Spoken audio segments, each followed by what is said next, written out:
Yeah. Check this out. Stay Motivated Podcast, Season 4. It's your boy, your host, Terry, a.k.a. Tobin Frost, a.k.a. Young Denzel Washington, a.k.a. Mr. Pop That Champagne for My Pain. I got an amazing guest in the building today, Miss Brittyne. What's up, Miss Brittyne? Hello, everybody. So look, go ahead, introduce yourself. Tell the people where to find you at on social media, if you want them to find you. And then we're going to get to rocking and rolling. Sounds good. Well, my name is Brittyne Hayne. I am the owner of Yoni Lounge here in Charlotte, North Carolina. I can be found on Instagram and Facebook at Yoni Lounge. And I'm trying to see if I have any other TikTok as well. But what else did you want me to say? I was like, I got the Yoni Lounge part down. But yeah, I am from Charlotte originally. I have been in the spa and beauty industry for over 10 plus years, and I help beauty professionals come behind the chair and begin to produce an income without having to provide services. Oh wow. So we're gonna get into the details of that industry for sure. All of it. Sounds good. All right. So you from Charlotte. How have you liked growing up in Charlotte? I mean, I guess I don't really have much to compare it to. I've moved out of Charlotte before, but I like Charlotte. I mean, Charlotte's grown a lot over the last 20 to 30 years or so. So I think it's a great city for growth. I mean, I think it's just like any other city, like Atlanta and all other larger cities. It's got its pros and cons when it comes down to growing fast. I agree with that for sure. So, when did your passion? You know what? I'm not even gonna say when did your passion start. When did you know? When was that moment when you were like, you know what? I'm gonna open up my own business. I would say, I mean, really from a child, I always had like an entrepreneur spirit. I would say I always try to do like lemonade stands. It probably was like 9th grade when I had gone and made some lip gloss. I had got these little containers from like Michael's or Marshall's. It was for a project, but I had different flavors like strawberry, lemonade, and took it to school and sold it. And I was like, okay, the girls seem to like this. So that was probably my first little bite into entrepreneurship. And then really,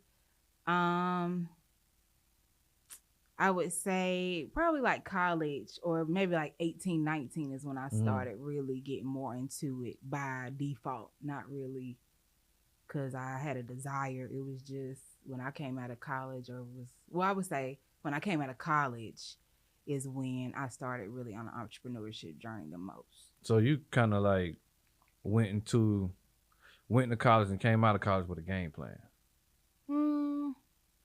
Because a lot of us don't. Well, I didn't have a game plan. It was just when I got out of college, we were in another recession and I had a baby and nobody was hiring. So I started taking whatever job I could, which ended up being a sales job. So I just kind of gravitated towards sales for a while.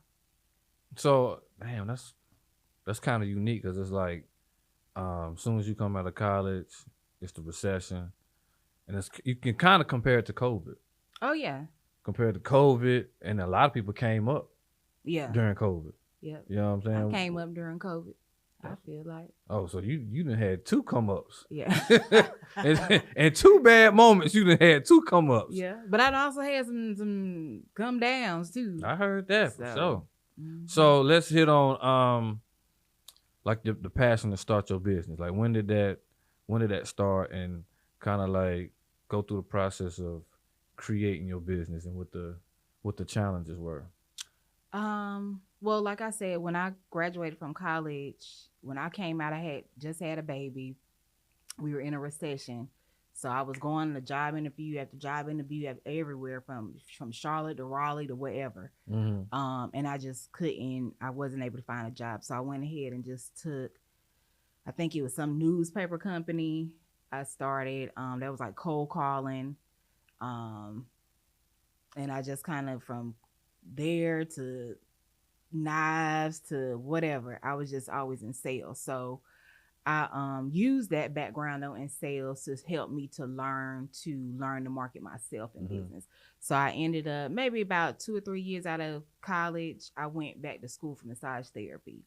And I did an accelerated program. It was about 6 or 7 months. From there, I maybe like a year later, I decided to open a practice for massage. So a lot of mine was more circumstantial because it was like, okay, I found myself being a single parent. A lot of times I would have with jobs, if something happened with my daughter, I would risk losing the job. Right. So to me, jobs didn't offer a lot of stability. I needed more control over the narrative of my life. So that's really what kind of led me into entrepreneurship, because I was just like, okay, I'm tired of working this job, get your little car payment, your little house, then you look up. Why everything gotta be little? Your little car. Well, at that time it wasn't little. We wasn't trying to ball out. I was just trying to make it cute and stable. Yeah, I heard that. But I mean, I didn't like the politics of a job. I didn't like having to choose between my family and work. So for me, the dynamic of entrepreneurship made more sense. So I would say around like, what was that? Charlie was 16.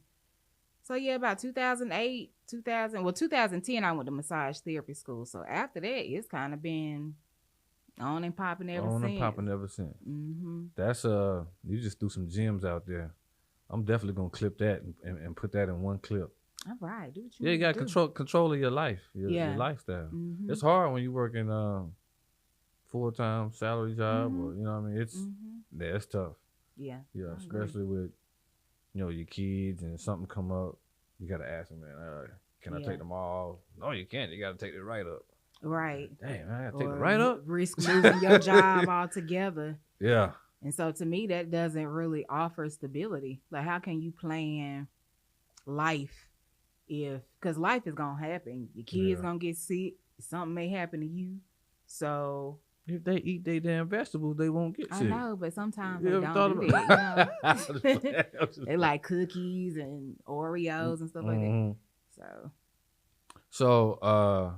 So you opened up the practice, right? Mm-hmm. So what was the most challenging part of like the beginning of opening up the practice? Was it getting the clients? Was it the revenue? Or did you have any challenges at all? Oh yeah, I had challenges. So my original practice, I started at a flea market in Winston-Salem. Trefo, that's what they call it, right? The Trefo. So at Cook's Flea Market, I started doing chair massage out there on the weekends, Saturdays and Sundays. I would do chair massage and I would do like body wraps. And then probably about 6 months of being there, I ended up finding like a little office building, and then I opened my practice there. So I would say for me, of course, clientele is challenging at times because I was new to massage. I was just kind of getting my name out there. But I ran a Groupon, so that kind of like helped the process to get me out faster. That's what's up. And just marketing, learning how, like I said, having a sales background did help me in regards to knowing how to market my business somewhat better than I think if I just completely just jumped out there and just decided to start a business. But yeah, clientele, steady clientele, and just having that work-life balance. Because sometimes at that time I still was at the like, oh, I'm getting pregnant all the time stage in life. So it was always like, okay, I got my business, but now I'm pregnant. Yeah. Now I got my business and I'm pregnant. So I had to learn how to balance that for a while. So, dang, just thinking about like you say, the work-life balance, especially when you're working for somebody else and you working 10, 12 hours, it's hard to like decompress and separate yourself from that. Yeah. Especially when it's not really your passion. Yeah. And even if it is your passion, the thing is with passion, you still got to make money. And I think sometimes people get caught up in like, oh, I'm passionate, which is cool, but your passion is gonna wear out after a while if you ain't making no money. Like when bills piling Boy, up, it's another gym. you know, passion don't matter after a little bit. If you got that's a gym for you, baby. bills left and right, kids, family, you know. So I feel like finding that middle ground is important, and for me as an entrepreneur, that's just really been the overall narrative the last 10 years is finding that balance between loving what I do as well as being able to provide for my family in the same. So with marketing, so like, you know, in today's age, the easiest thing to do is create something and put it on social media and see if they like your friends and your cousins and your people you went to school with gonna buy it and stuff like that. Buy this. Nah. So, did you use any other methods than social media to like promote your business, like door to door, flyers? Oh yeah, I mean I've done like door knockers. I'm a big advocate for gift cards. Like this is a lead magnet. Like instead of business cards, I provide like $20 gift cards to people. So, because I'm not an advocate. Like if I tell anybody that do not give people a regular business card, because it's just gonna be sitting on the edge like all the other ones. Right. You want to have some kind of offer so people will hold on to it. So, but not a coupon. You want to make it a gift card. The wording makes a difference. But so that's what I did. I would do gift cards. I would hand those out. I would link with different people that were having them, see if they did like swag bags at their events and ask if I could put stuff out there. Like I said, I did Groupon. That was probably major right there, that Groupon. Yeah. Everybody going Groupon trying to find something. Yeah, but the thing is, even with that, it's a strategy to it. So you're not just, because it was a point in my career, I hated Groupon. Like I was not an advocate at all. It wasn't. I hated it, but I eventually kind of learned how to do Groupon to make it make sense too. And these are all like things that I teach in my classes and stuff. But what else? Podcast interviews, blogging, just whatever I could to kind of like spread the word about my business. I did, you know, like word of mouth. Yeah. So. Yeah, I think some of us we don't get like get out again. Yeah. And, you know, face-to-face interaction. Everything is online. social media. So. Offline, I would say, you know, going to events. Like I said, with gift cards or business cards, I always try to add some type of value to a card. So I'm not a big advocate of just giving out business cards. I think, a lead magnet, one of my number one lead magnets that I do teach in my classes is about gift cards. And what I typically do is just really go on Canva and I make a $20 gift card offer. And I print that off at Walgreens on photo paper, and I hand that out to people. Or I put it on a door, or if somebody's having an event, I may contact them and ask if I can put them in like their gift bags, something like that. So business card, the regular business cards ain't working no more. That's a want. That's why if you go, you see a whole bunch of them on the side. You know, they end up on the floor. Hey, man, hit me up real quick, man. You know, man. People spend a lot of time and energy on their business card for it to be collecting dust with 15 other. You got the real estate girl, the hair waxer, hairdresser, the eyebrow waxer. They all lined up. Yeah, hit me up, dog, man. I get you 100,000 tomorrow, man. I got you. So if you want to get people to give you a call and hold on to your card and not just throw it, make sure you have an offer on your business card. That's a good take for sure. So let's get into the classes that you teach. So, boom. About your classes. So I offer Yoni Steam practitioner training classes where I show you basically how to open up a Yoni steaming spa. And for those who aren't sure what Yoni steaming is, it's vaginal steaming. And what we do is we utilize the power of herbal medicine to help heal the body. More specifically, some of the more common things that women deal with. But men can utilize yoni steaming as well. Oh, that's Mm-hmm. that's another gem. Okay. Mm-hmm. And in men's case, it would be like a man steam, because y'all don't have a yoni. You know what I'm saying? I'm gonna leave that. So. I'm gonna leave that one where it's at. I'm gonna let that be what it is. So, and I know you mentioned that, you had a lot of customers coming from different places to come to your practices. Yeah, yeah. So, and part of why my shop I opened in downtown Charlotte around like 2018, and I was there the last 6 years. I just closed that practice the first part of last year. And that's why I decided to teach and train other people how to open up yoni steaming spas, so that there could be more options in different areas. Right. Because people were coming from like Virginia, people were coming from like all over the place, just to come to get a yoni steam. So I just had decided that I was going to help other people open up their own. So now you're going like to different cities. Yes. Teaching. Yep. So I got a tour coming up in the fall where I will be going to 6 different cities right now to teach yoni steam. And then I also offer in-person classes monthly here in Charlotte, and then I also offer virtual classes as well. Oh, you got a whole plate full right now. Mm-hmm. That's what's up. So the tour, who did you just put that together by yourself, or you got a team to put that together? I just put that together by myself. Oh, really? Yeah. That's cool. You got a tour bus? No, Oh. no.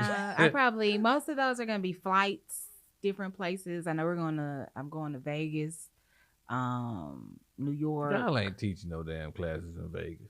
We ate on Sunday. Oh, on Sunday? Now Saturday, like I'm gonna get there a little bit early, cause like all them days ain't gonna be class days, but Sunday is gonna be a class day. So you got Vegas. You said New York, Charleston, Virginia Beach. What's the other one? I done kind of took away. It's 2 other places. I just gotta look and see what them are now, because I don't even know. That's cool. So what's your most enjoyable part about your businesses? Well, I have a path. I love to help other business owners flourish, because I've been in business for myself for like 10 years plus. I know the up, the down, the hardship. A lot of times on social media, you just see the glamorized part of business. So I think I definitely have a passion for sharing resources, so that people don't have to go through some of those struggles. Because a lot of stuff with business owners is just lack of knowledge. It's a lot of resources they don't know about yet, from like business credit to building teams to even just marketing. So any way that I can help cut down on the time that a person could take a person from here to here, I enjoy that a lot. That's good. Mm-hmm. So what other, you have any like future business plans, or are you just going to continue to build on what you currently have? I'm pretty sure you got some future projections. Yeah, I mean, I would say right now just kind of building. At some point I may consider like opening a school, like doing the brick and mortar thing again and opening a school. But ideally, I would like to continue to teach, get some other people trained so they can help teach. And just kind of be more of like a resource bank for businesses. So it's spreading the knowledge, spreading the knowledge, the wealth, and the love. That's what we try to do. Yeah, we wish everybody would do that, but unfortunately, it is what it is. It is, but that's okay. So what advice would you give someone that's trying to take the same path that you take? Like if somebody said, hey, I want to start this, and this, exactly what you do, what advice would you give them? I would say examine your why, like why you are doing your business, because that, like you say, can kind of line up with your passion. Because passion alone won't cut it, but it is important to understand why you're doing what you're doing. Because when it gets hard, you still need something to come back to. Right. I would say to decide what type of business they want to have. Like part of why I closed my brick and mortar is because I'm more of a lifestyle business kind of person. I like being at the beach and getting a deposit versus feeling like I have to be in a facility all day, every day. Like I don't want my business feel like a job. I heard that. Yeah. I mean, for that, you might as well just go to work. Another gym, y'all. You know? Good gracious, that's another gym. So definitely examining what you want your business to look and feel like, you know, even over like the next 5 years type of thing. And sometimes that's hard to do, but I think it's a good exercise to get in the habit of, because sometimes people get in business and you, even if you're successful in making money, it don't resonate for you. If you're not the type of person that likes to be slaving over people all day, then that might not be the best business model for you. That's true. Good. So yeah, I would definitely say knowing your why and exploring what kind of business you want to have, and then knowing your numbers. You know how much money you need and how to get there. Planning and preparation. That's what it sounds like. Know how much money you need to make a month, a week, a day, and then that way you can formulate how to make that happen versus you just out here free balling, trying to make $1 out of 15 cents. You need a plan so you can hit the mark. So when you finish that tour, we're gonna bring you back and see how that tour went. Yes. New York, LA, Vegas, Virginia Beach. Yep, on to Virginia. Yeah, it sounds like some partying places, but I ain't gonna judge. Yeah, you know. I ain't gonna judge. Well, it's people that need my services. It's plenty of people who need herbal medicine, who are dealing with like cramps and prevention of hysterectomies, just had babies, all that stuff I address. Look, it's a market out there for men, since you said something. Oh yeah, it is definitely a market for men. I bet you there ain't no guys out here that got a there has. There has. Like in my shop, a lot of times men, after their wives or a girlfriend would come, they would see the type of results she would get. Because I have different blends that do different things. So they, like, my most popular blend is our aphrodisiac blend, which helps with just the overall intimate experience. So a lot of times after she gets that and goes home, and he's like, oh, what did you do? So he'll come back with her. I gotta go see what they doing over there, dog. So I heard that. So before we wrap up, I want to ask you, who do you idolize as like a female business owner? Who do I idolize as a female business owner? Or is it somebody that you idolize that drove you to get to where you at now? I wouldn't say like one person in particular. It's probably been a series of people. One of my favorite people is my mentor. Well, she not mentoring no more, but like the 6-figure spa chick. She's based in Atlanta. She that's where I got my Yoni steam practitioner training from. But when I took it, I didn't realize how much of a marketing guru she was, and she was really successful on Instagram. So I learned a lot from her in regards to how to market via social media, because I had times in my life where I couldn't get out anymore in the street to market. So that's really what turned me into social media marketing, trying to really understand that better. So I would definitely say 6-figure spa chick, Sheila Bella. She's another one on Instagram, who's big in just the spa community and beauty pros. I think that's about it. I mean, I'm sure it's other people. I just can't think of nothing. Probably like Ayanla or somebody. Von Zant? Yeah. Not for business. I mean, like, I could see her like working with you. Perhaps. You know, I used to read her books a lot when I was younger. You know, we could do some work, but that wasn't like one of my people, you know. Oh, it wasn't? Okay. But she's good too, guys. But she just wasn't part of my like group. She seemed like she'd be like, you need to go get a Yoni sting. And we do. Everybody should try it one time. I do believe that. Okay. I do feel like that's a must. Everybody, definitely women, need to do Yoni stimulum because it's a lot of things that could be prevented if they knew about the other options to them. Oh yeah. Mm-hmm. Okay. Well, when you finish this tour, we're gonna give them all the information. Okay. Cause I'm pretty sure you're gonna learn some stuff on the tour, even though you're and meet some new people, and have some new experiences. So I'm excited. Really. I am. Look, I am too. I ain't even going. I want to know what happened. Oh, and then we also have an event coming up in August. Sorry, my little earring is doing something. It is our Hoochie Mama Fest. Hoochie Mama Fest. Hoochie Mama Fest. So the girls asked for a Hoochie Mama party, but I can't just do like Hoochie with no purpose thing. So I needed it to have some kind of purpose other than us just dressing up being Hoochie. So we're gonna kind of tie that into some empowerment with some we're gonna do the spa lounge. We're gonna do some we are gonna do some twerking, but it's more like fitness. Twerking. You don't try to say it, pronounce it. I just professional. say like we are gonna do some twerk session and some, some good times, but we do want it to be. I know, because I had a guy like, well, I don't get how hoochies and empowerment go together.